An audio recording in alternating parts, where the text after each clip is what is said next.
Hi, I'm Nancy Schick, attorney, mediator, and conflict resolution coach in New York City. My goal is to keep you out of court and build your conflict resolution skills. So the conflict I want to address in this video is discomfort. It's natural for us to seek comfort and security. I got a certification to administer the DISC personality profiles last year, and I know for myself that I'm what they call a high S, meaning I like my security, right? And I've had a lot of it threatened this year, as I'm sure some of you have. So what happens when that security feels threatened, we tend to shut down, we hide, or the amygdala kicks in and we want to fight, right? So it's that fight or flight, and that's just how our brains work.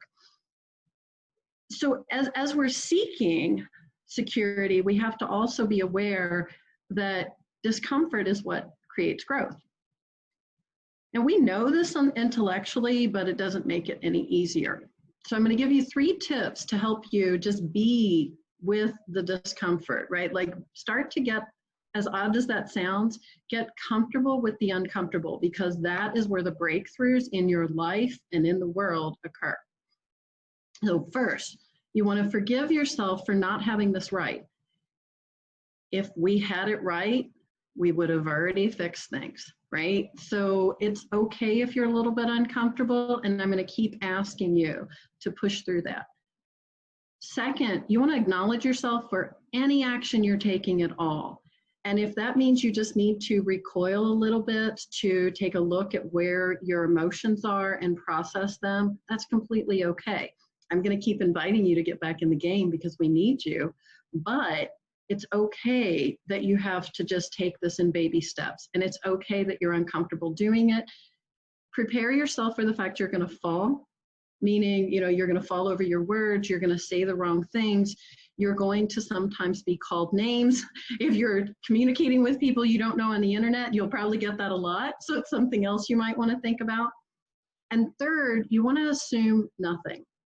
So that's what I like to tell people is assume you know nothing about anything when you're dealing with something new. That way you're not letting your biases and those hidden beliefs that you don't even know where you got them, you're not letting them drive you.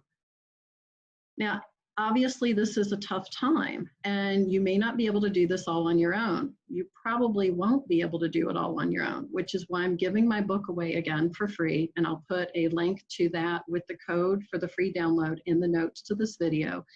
I have an online course if you need a little bit of a deeper dive. And of course, if you need one-on-one coaching, I do want you to reach out to me, because I know these can be difficult conversations. I got a lot of training in this, and it's still difficult for me. So in the meantime, keep listening with your third ear for those hurts you can heal.